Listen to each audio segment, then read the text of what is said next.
Great to have you along for the ride. Thanks a lot for stopping by. Glad to have this man on. Of course, he is a star when it comes to Hollywood. He's a guy that I've enjoyed his work for a very long time, and he's at the RNC now in Milwaukee. It's Dean Cain. Dean, how are you? Good to see you. I'm good. I'm a little sweaty here. It's warm here in Milwaukee. We've been walking around the RNC. It's crazy. Lots of red hats, lots of fantastically friendly people, and some heat. Well, it's better than the alternative. Milwaukee can get awfully cold. Let me say this. I am so happy to talk to somebody who's so much older than I am. I was born August 1st, 1966. I got you by day, brother. That's it. How was that? How was that one day? Was that a good day? It was a great day for me. I don't remember much of the first day, but I can tell you about last year. That was pretty good. I got you. It's Dean Cain. Of course, you know him from playing Superman for so long. I did not realize that you actually were drafted into the NFL for the Buffalo Bills. So, I mean, if I'm you, I'm going to claim that I was a Buffalo Bill, even though I guess you were injured before actually playing in the game. But that had to be I want to get into God's Not Dead, which is a very important movie that you're in that's coming out, and I want people to go and check it out. But I got to know, that's got to be a feather in your cap, man. You know how few people make it, even to the team? I mean, come on. It's crazy. I was very fortunate. I had a great college career, and I had the chance to go over to the Bills. I signed with the Bills. I was there just for the first preseason game, got injured. But the actual numbers of, like, when you watch a major college football game like Georgia versus Alabama or LSU versus Alabama, there's like 12 players on the field that are gonna make it in the NFL. Right, exactly. I mean, it's crazy, the numbers and the odds. So I was super fortunate to get a chance to play for the Bills, to be there, again, injured right for the first preseason game. But, luck favors the bold. And I wasn't afraid to give it a shot. And I wasn't afraid to fight to get out there on the team. And it worked out well. I think if I didn't get injured, I honestly feel like, as any athlete would, I would have had a nice long career there. Well, but for the injury, we probably don't know you as the Dean Cain, the actor that we know now. Eventually, you might have gotten into acting, but I mean, it was a turn that sucked at the time, but it really paid off for us, the viewing audience, and I appreciate all the work that you've done. What made you decide that it would be okay to come out and say, I'm conservative on a lot of things, and I tend to lean Republican? Of course, I know that you're liberal on some things as well, which is fine. I think socially you're liberal on some things. But what made you say to yourself, it's okay to admit this, especially being from Hollywood, where you're not supposed to say things like that? Well, sometimes it's a gift to be just a little bit stupid, and so without knowing any better, I just couldn't keep my mouth shut. And I talk to a lot of young actors now, and they're saying, look, I'm conservative. Should I talk about it in interviews and things? And honestly, because my advice to those guys is don't. It's not a friendly place for conservatives. You can talk about it after you've made it, because then you're sort of uncancelable. Right. But it's a dangerous thing for people to be talking about. You can vote the way you want to vote. I hate saying that, because I'm out talking about it, but I get so many people in my business who come up to me and thank me for saying that, because they feel like it's okay for them to say something. In that vein, it's really interesting because George Clooney comes out. Oops, what did I just do with that? There we go. No, we're George good. Clooney comes out and he says what he says about Biden and he shouldn't be the nominee, and that opens the floodgates for people to say all kinds of other things. And I think that's a wonderful thing. I'm glad he did that. Well, I mean, a few weeks earlier, though, he's out there raising $30 million, so it's a little bit confusing to me. It's Dean Cain, of course, that Dean Cain. Follow him everywhere. The new movie is called God's Not Dead, In God We Trust, and we're going to talk about that in earnest in a second. I get people like Kevin Sorbo and Dennis Quaid and Kirk Cameron come on the show, and they talk about how many people on the crew will come up to you guys and say, psst, thank you. Because they can't say it. They don't want to be kicked out of the union. They don't want to be out of the club and lose their jobs. But there is probably a more conservative movement in Hollywood than we even know, right? Oh, without a doubt. I mean, the number of crew people who are, there's your workers. They're the ones that are working that hard. Those are the people who come to me constantly, day in, day out, and say, listen, man, thank you so much for speaking out.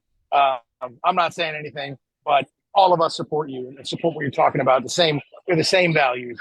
They're just hardworking, everyday people who live in an industry where, listen, stars are coddled. They're allowed to do and say whatever they want to.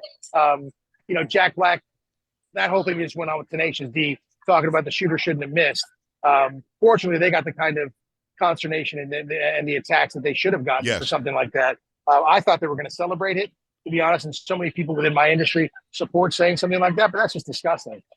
It is disgusting, and he's allowed to say it, but we're also allowed to cancel him because he says it. And Jack didn't say it. It was Kyle Gass who said it, but Jack laughed. And, I mean, from what I understand, Australia tried to kick him out of the country immediately. They're like, I'm glad that they got the immediate backlash and that Jack Black was smart enough to say, shouldn't have said it, we're canceling the tour, we're retooling, we're rethinking. You and I believe in free speech, and he's allowed to say that. Kyle's allowed to say that. But at the same time, I don't have to go to your concert. We don't have to hold you up on high like you're somebody who matters if you're sad that the former president wasn't killed on Saturday.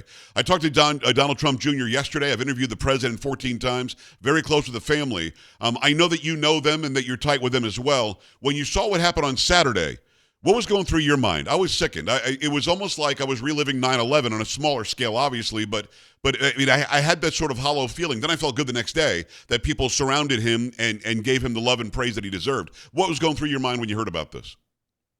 Well, I was working on my computer. I had the news on in the background, and my mom called me, and she's crying, and she goes, "Is it true? Is it true?"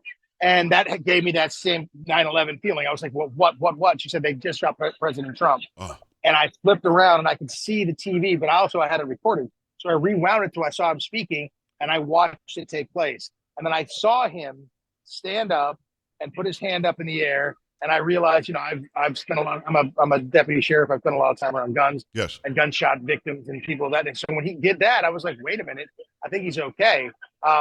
So I went through a whole range of emotions in about 11 seconds, and I was shocked. Listen, when people get shot, you've heard a lot of veterans and people talk about this. Yes. Sean Parnell, you hear him talk about this, and he's been through it all. He's like, they can react very differently. And the way that President Trump reacted was a leader. And that was you couldn't have been more of a beast with what he did. And I think that thing became the most iconic shot of everything. And then he's out here. And last night he walks into the RNC to Lee Greenwood singing a song. And to watch him walk out with that sort of grace, but some humility and some gratitude. And then they cut to Don Jr., and I could see the emotion on Don Jr.'s face. And people forget, President Trump is such a large personality. They think, he doesn't have feelings. He's not a human being. He is, and the family is, and they're lovely people.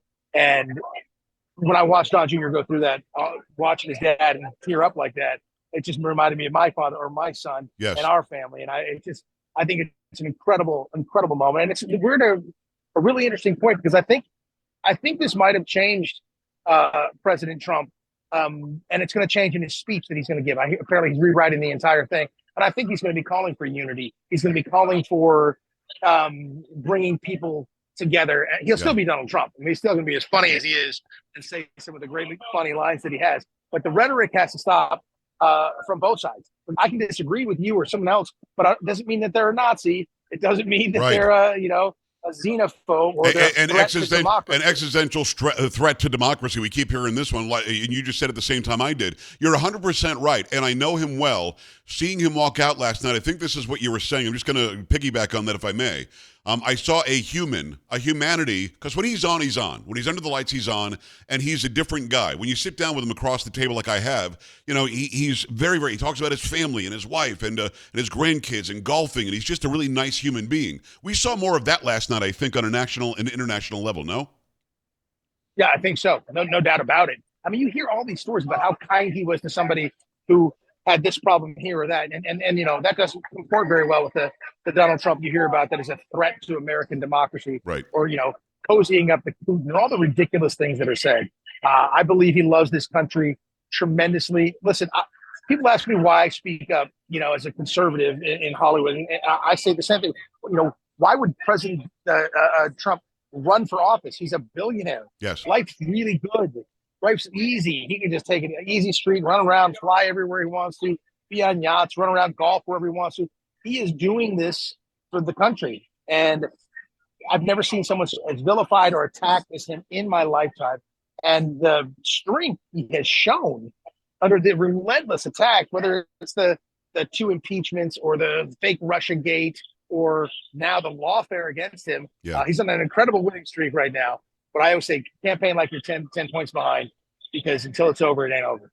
I couldn't agree more. It's Dean Cain. Go follow him everywhere. Dean, I don't know if we're following each other on X. I think I follow you. I think you've ignored me. But now that we're almost on the same birthday, you got to follow me back. It's Joe Talk Show over there. Let's talk about God's Not Dead. The central government, as you know, and I'm just going to say something that you know, but I'm going to say it broadly as well for everybody.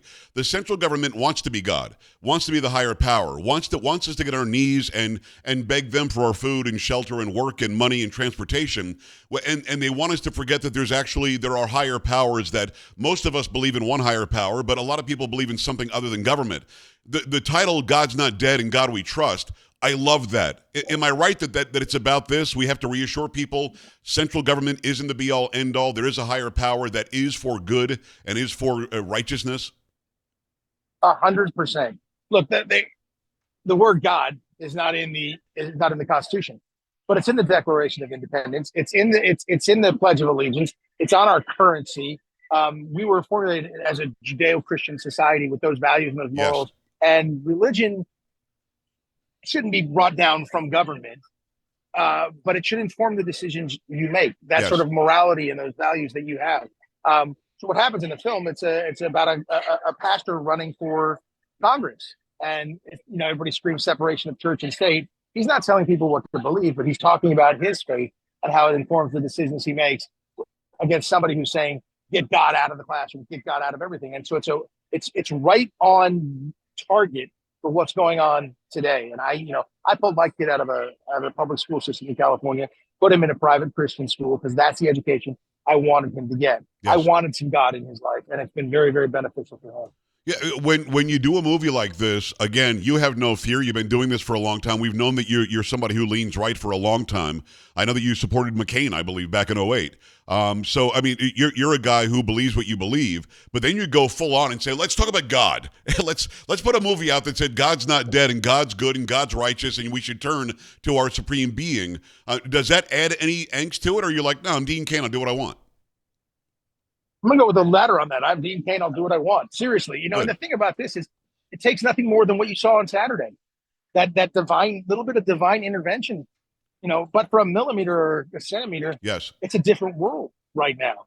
And I'm so thankful that it isn't a different world. It's a different world in a good way at this point in time. And I think it's going to end up being very beneficial to us here in the United States and throughout the world. I think that there is some God that took place on Saturday, and I hope it continues throughout this election. And I hope we can swing the pendulum back to where I believe it should be. I think the idea that the government raises your kids is insane. California just passed a bill, or they passed a bill. I think Gavin Newsom just vetoed it about parents. You have having to inform parents that a child is transitioning. They're saying no, you don't. That's insane. It is insane. And I'm not about the government raising my kids. That's my job as a parent. And it's my job as a parent to instill some faith in my child, teach them, expose them to it, help them find their way. And there's things that happen in your life, whether it's being, almost assassinated, that help you find God. And I believe we're going to probably hear a lot about that in President Trump's speech on Thursday. I would think so. I mean, one of his immediate things that he said to, I believe it was a paper reporter, was, I shouldn't be here right now. So he knows that he's got divine, coverage. But that he turned his head, like you said, we wouldn't be talking the same way that we're talking right now. It's Dean Cain. Go follow him everywhere. Make sure you check out this movie, God's Not Dead. Go to godsnotdead.com and find out more. I think the trailer is there as well. You were dead on when you said the Constitution doesn't mention God, but it does, and it also doesn't mention a separation of church and state. What it simply says is Congress can't make a law establishing a religion. In other words, we don't have to all be Anglican like we were under King George. But it also says the government can't get in our way of worshiping as we see fit. And as you said righteously in the Declaration, it says by the Creator, in the first Thanksgiving proclamation from Washington, it talks about God and the Lord and Him and His and all of that over and over again. We are a country that was founded by people who had a moral compass from a higher power. And the push in this country is to get us away from that, Dean. So that you're doing this movie is so important. So can they see it in the theater? Can they download it? Is it digital? How can people go and consume this? Because after we're done with this interview, they're all going to want to go see it. I sure hope so. September 12th comes out in theaters. They can go to godsnotdead.com. And as of August 1st, I believe your birthday. Yes. Or no. Yeah, it's your birthday. It is. Exactly. They can start in honor of your birthday. Yes. They can start buying tickets. on that day. You guys planned that for me. I love that. All right, so August 1st, you can start buying tickets. Go to godsnotdead.com and go and make it happen right now. I don't know what role you play. Who will I see you play in this movie? Well, in the first God's Not Dead, I was a very terrible character. He was a bad guy, no redemptive qualities whatsoever, and he lived. And here I am, 4 movies later, a real bad character, no redemptive qualities. He's a power broker who, and if you spend some time around politics, there's a lot of power brokers out there. He doesn't have anybody's well-being in mind except for his own. So he's not a good guy. And I won't say what happens because I don't want to get out any spoilers. Okay. But it's these guys exist. They exist. We all know they exist. And I'm happy to be part of this. I want to get people to watch this film and talk about the issues, talk about the influence of God within politics. I think it's important that we do more talking and less vilifying. It is, I agree with you wholeheartedly. Dean Cain, go follow him everywhere. Go to godsnotdead.com. Before I let you go, one question about acting. Was there ever a fear that you would be typecast after being Superman? I mean, one would think, well, once you've done that, maybe people will think this is all the guy is. I mean, you've obviously done so many diverse roles and you're amazing. I love each and every one of them. But were you afraid of being typecast when you took that on? Or was it, holy crap, I get to do this. I'm going to do it and not worry about it? Well, it was the first. It was certainly, holy crap, I can't wait to do this. It's fantastic. Really like me or hate me. Maybe I'll just get tossed off right away. And they'll just say, you suck. You're terrible. You were. You were great. But fortunately, it worked out. Thank you. And then afterward, I got that question. But I was working immediately on all kinds of different projects. And so if people want to call me that, I mean, I've been called a whole lot worse than that. I'll take Superman any day of the week. That's the best intro I could have hoped for. It's Dean Cain. Go follow him everywhere. Go to godsnotdead.com. God's Not Dead. In God We Trust. You can start buying tickets on my birthday. They did it for me on August 1st. And you can go see the movie on September 12th. Dean, it's just a pleasure to meet you. Hopefully we can do it again soon, my man. Thank you. Absolutely. You come here. I'm walking down right in the middle of the whole RNC here. It's a madhouse. And I'm very happy to talk to you. I love that you came on. Thank you, sir. We're back after this. Stay right here.